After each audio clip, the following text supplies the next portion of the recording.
over sudah bagi Frank Lampard. Kini dirinya telah jadi pesakitan ketika resmi dipecat oleh Everton. The Toffees sudah kadung tak sabar karena dibawanya terpuruk.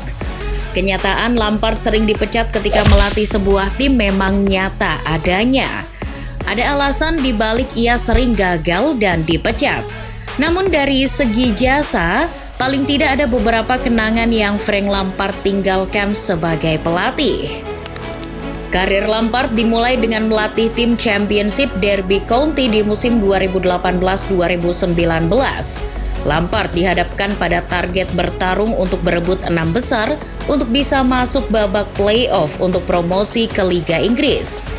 Ia cerdik. Di musim pertamanya ia menyiasati kesulitan keuangan derby dengan mengambil banyak pemain muda secara pinjaman macam Mason Mount, Fikayo Tomori maupun Harry Wilson. Sebagai hasilnya tentu di luar ekspektasi. Bahkan ketika itu mereka mampu menghentikan laju MU di Carabao Cup. Pencapaian Lampard pada debutnya melatih berakhir dengan finish di posisi 6 dan masuk final playoff Championship. Namun sayang, satu langkah kaki derby untuk promosi terjegal oleh Aston Villa. Pencapaian yang serba nanggung di derby itu ternyata berbuah manis bagi karir Lampard selanjutnya.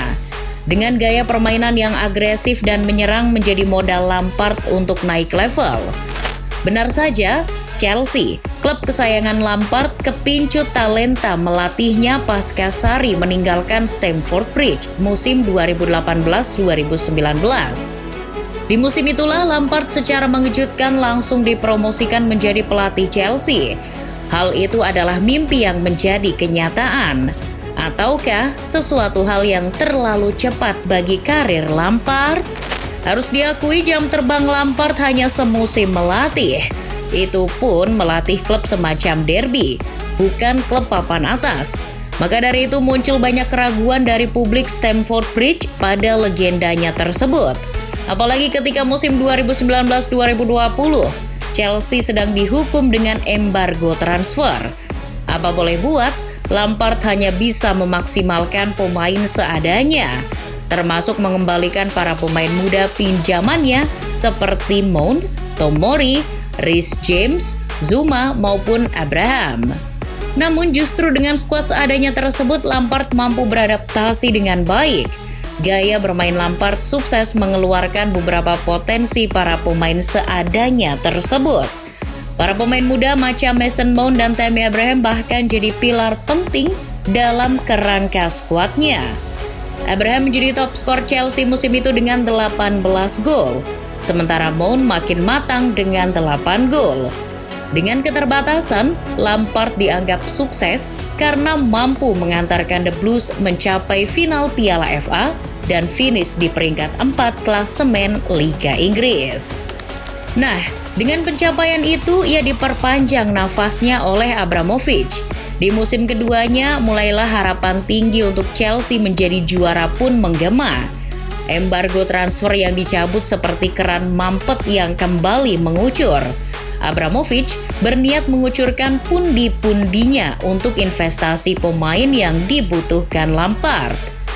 Kai Havertz, Edouard Mendy, Timo Werner, Thiago Silva, Ben Chilwell, serta Hakim Ziyech adalah pemain yang dipilih Lampard untuk memperkuat skuadnya. Namun anehnya, dengan skuad pilihannya sendiri yang mewah secara harga, Lampard malah kebingungan. Inkonsistensi pun mulai menghampiri The Blues.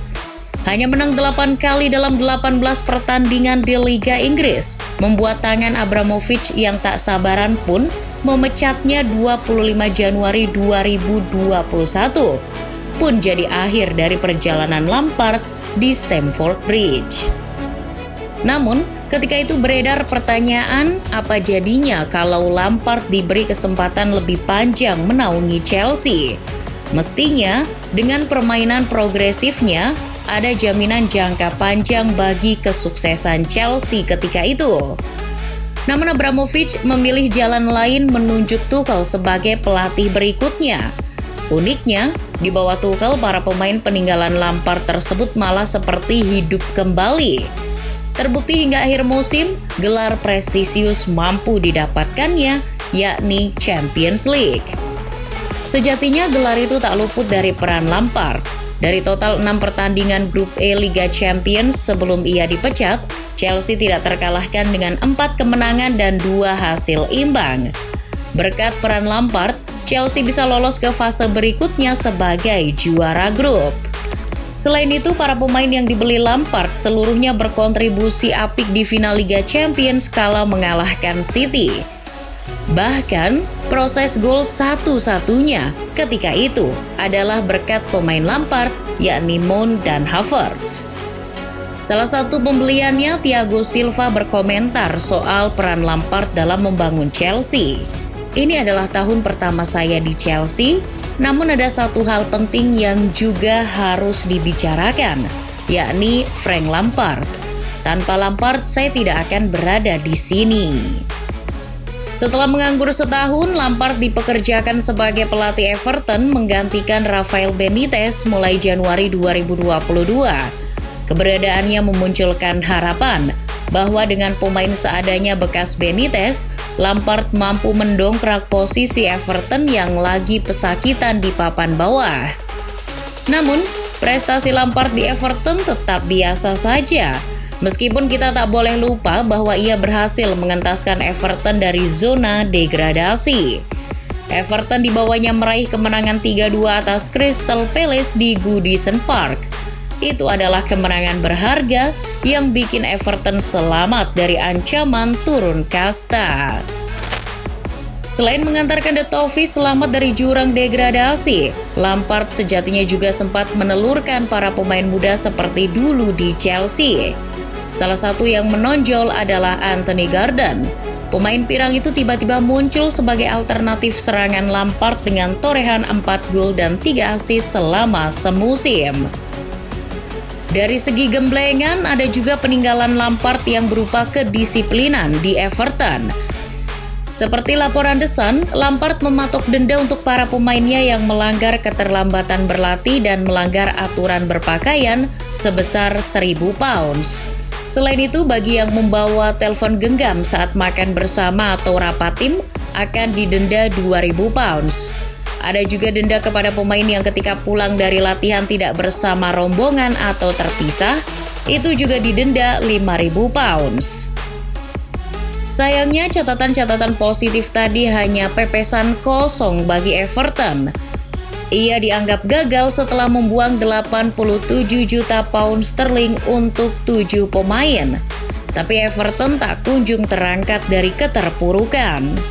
Januari nampaknya akan jadi bulan kelabu bagi sejarah hidup Lampard. Ia kembali dipecat di bulan Januari, kali ini oleh Everton.